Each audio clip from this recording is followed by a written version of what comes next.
रेणुकाने केला असेल किंवा बाकी कोणाने केला असेल, पण त्यामागे कुठेतरी इनव्हिजिबल पॉवर आहे. म्हणजे माझ्या मते प्रत्येक व्यक्ती जो काही करतो किंवा तो अचीव्ह करतो त्याचा कॉन्ट्रिब्युशन 100% असतो, पण त्याला रास्ता दाखवायला किंवा त्याला समोर जायला खूप लोकांचा पुश असतो.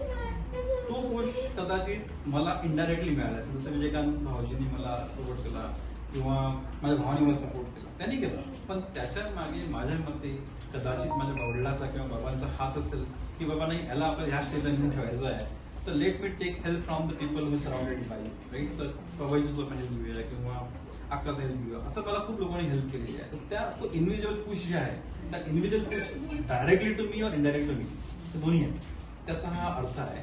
आणि जो तुम्ही बघताय की एक थोडा प्यादा आहे पाहुणा आणि खाली एक राजा आहे, त्याचा अर्थ काय? तर त्याचा अर्थ आम्ही खूप करून ते खूप वेळ लागला मला. तर त्याचा महत्वाचं एक तुम्ही बघत असाल की आपण आपल्या लाईफमध्ये प्यादा असतो, पण तो एक छोटासा पुश किंवा एक छोटासा सपोर्ट हा कधीतरी आपल्याला एक राजाने सपोर्ट केला जातं वाटतं. म्हणजे कदाचित मला XYZ व्यक्तीनी किंवा पुन्हा नाव देतो मी किंवा विजयकांतांनी मला कुठे सपोर्ट केला असेल, तर तो त्यांच्यासाठी छोटा सपोर्ट आहे, पण तो राजाचा सपोर्ट आहे. का? कारण त्यांच्यासाठी तो थोडा खुश आहे. राजा काय करतो की त्याच्या कोणा गोष्ट आवडली त्याला तो सोनेरी काही देऊन टाकतो, तो मोकळा होतो, पण तो सोनेरी गिफ्ट त्याला देतो, त्याला किती महत्वाचं आहे ते महत्वाचं आहे. तर माझ्या मते जो प्यादा आहे ते प्यादा I problem might be on in journey, पण त्याच्यासाठी मला जो सपोर्ट मिळतोय तो राजा सपोर्ट. आणि राजा भरपूर आहे माझ्यासाठी, माझ्या करिअरमध्ये राजा भरपूर आहे. एक नाव आहे, असे बरेच नाव आहेत, त्यात तुझ्या दिदी पण आहे आणि बाकी सगळे आहेत. रोहिला माझं जे जॉईंट फॅमिली त्यामध्ये पण खूप लोकांनी सपोर्ट केला आहे. तर ज्या लोकांनी सपोर्ट केला त्या सगळ्यांचं नाव आहे. तर तो सपोर्ट जो आहे इनडायरेक्टली हा त्याला आपण म्हणू की त्याला तो ते राजासाठी मला काम केलं. ठीक आहे, तर त्या सगळ्या बुकमध्ये आहे, खूप इंटरेस्टिंग आहे. बुकमध्ये सर्व गोष्टी आहेत, थोडं इमोशन आहे, ड्रामा आहे, ऍक्शन आहे, लव्ह स्टोरी पण आहे, बऱ्याच गोष्टी आहे. लव्ह स्टोरी लिहिताना रेणुकाने पण 2-3 वेळा काम थांबवलं की हे कोण आहे वगैरे वगैरे, ते वाचलं. आणि एक अजून महत्वाचं माहिती मला हा पण द्यायचा आहे की खूप यामध्ये प्रेक्षकांमध्ये ते व्यक्ती आहे ते वाचताना त्यांना समजेल. त्यांनी आपण एक गोष्ट खूप वेळ बोलत गेलो, ती गोष्ट नक्की होती. म्हणजे मला एक प्रेक्षक आहे, ते प्रेक्षकाला नाही म्हणायचे की अरे जवळ आलेत जवळ आलेत जवळ आलेत, राईट. तर मला वाटलं की मी जवळ कोणाचा, पण मी खरंच जवळ झालो. ठीक आहे, मॅनिफेस्ट झालं. म्हणजे ते आपण म्हणतो एकच गोष्ट वारंवार बोलल्यानंतर ती गोष्ट होतच, ती गोष्ट झालेली आहे. ती कोणामुळे झाली, काय झाली, राईट. सगळ्या गोष्टी तुम्हाला पुस्तकामध्ये इंटरेस्टिंग वाटेल ते पण त्यामध्ये आहे. त्या व्यक्तीला कळलं असेल ते कधी.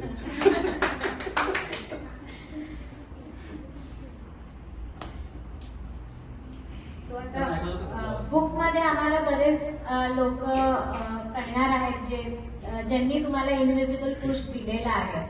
पण माझा आता प्रश्न आहे की हे बुक पब्लिश करण्यासाठी कोणी काही इनपुट्स दिले असतील किंवा कोणी काही प्रेरणा दिली असेल. जसं तुम्ही म्हणाला की कंपनीचा तो पहिला इव्हेंट होता जिथे ट्रिगर झाले की आपल्याबद्दल काहीतरी बोलायचं असेल, पण तो विचार पासून ते मटेरियली हातात येण्यापर्यंत असे कुठले 5 लोक आहेत ज्यांना तुम्ही या मंचावर थँकफुल किंवा ग्रॅटिट्यूड कन्वे करू शकता? थँक्यू. मी ऍक्च्युअली शेवटी बोलणार होता, पण thank you for asking this question. मी 2-3 लोकांचे 4 लोकांना नाव नक्की घेतली. एक आपले श्रीकांत देशमुख, सगळ्यात पहिले त्यांचा मी आभार मानतो. श्रीकांत देशमुख मी यांना हे सांगतो की मी जेव्हा एक ड्राफ्ट लिहिलाय 2-3 चॅप्टर्स, त्यावेळेस बुक पाठवला त्यावेळेस मी फक्त माझं करिअर आणि अशा गोष्टी लिहिल्या होत्या. ते म्हटले नाही आपण ठीक आहे, आपलं जे फॅमिली आहे, आपण वी स्टार्टेड आपली फॅमिली, आपलं कल्चर, आपलं तो वाडा आणि शेती हात आणि त्याचं इंट्रोडक्शन रेफरन्स टाकतो. माझ्या पुस्तकात मी कधी टाकलं असतं समोर, पण त्यांनी ते मला इनपुट दिलं, त्यांचं मी मनापासून आभारी आहे. दुसरे म्हणजे योगेश आहे, तोही जेव्हा तुम्ही ड्राईव्ह करत होता एक दिवस मी तुम्हाला पाठवलं, त्यांनी काय म्हटलं की पुस्तक छान लिहिलं.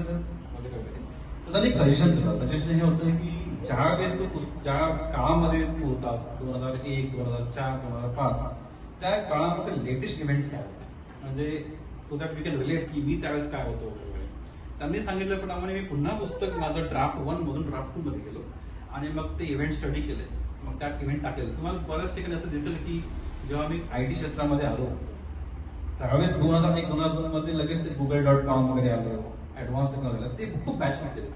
तर मी त्यांच्या पण असं आभारी आहोत आणि डेफिनेटली माझ्या बहिणी भाऊ म्हणजे आता मी नेहमीच त्यांच्याकडे इनपुट घेत असतो, इनपुट घेत असतो. पण मामीनी पण वाचलेलं आहे, मामीनी पण वाचलेलं आहे, त्यांनी पण एक चॅप्टर वाचलं. त्यांना आता अजून ते आपण म्हणजे हे बघायचं की कधी मला पुस्तक मिळते त्यांचं असे बरेच लोकांनी मला हेल्प केली. आणि त्यात देवश रेणुका पण डेफिनेटली आहे की बाबा हे बरं नाही वाटत. आणि मी अजून टोटल माझे 3 चॅप्टर जे आहे ते मी 3 चॅप्टर त्यातले काढले. तर त्यासाठी पण माझ्या बहिणींनी किंवा असे जे आमचे पांडुरंगाचे जे आहे त्यांनी पण मला सपोर्ट केले. हे टाकू फार इमोशन होतं, इमोशन थोडं काढ बरेच इनपुट लोकांनी दिलेलं आहे. त्यामुळे सगळ्यांचे मी आभारी आहे. कधी चुकलो असं कुठे विसरलो असं कोणाला, पण ज्या लोकांनी केले ना सगळ्यांचे मी आभारी आहे.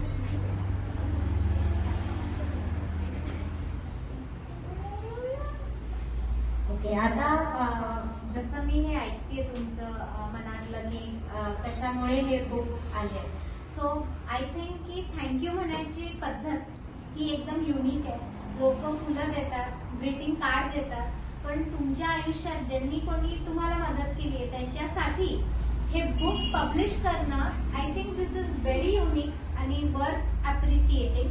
हे त्यांनी बुक पूर्ण ॲज अ थँक्यू म्हणून त्यांनी पब्लिश केलंय.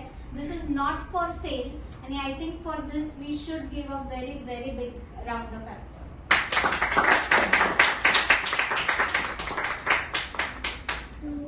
सो जसं हे टीम वर्क होतं, सो मेजर त्यांची थॉट प्रोसेस आणि हे तर आपण ऐकलेलीच आहे, पण याच जर्नीमध्ये इक्वली इम्पॉर्टन्स ज्या गोष्टीला आहे ती म्हणजे सपोर्ट आणि विजिबल पुश. हा करेक्ट, एक जो विजिबल पुश होता. सो तसं मी रेणुकाला रिक्वेस्ट करेन सांगायला की हे बुक लिहिताना जी जर्नी होती 1 महिन्यात की आपला नवरा बुक लिहिणार आहे किंवा काही, सो त्याबद्दल तुला काय बोलायचं असेल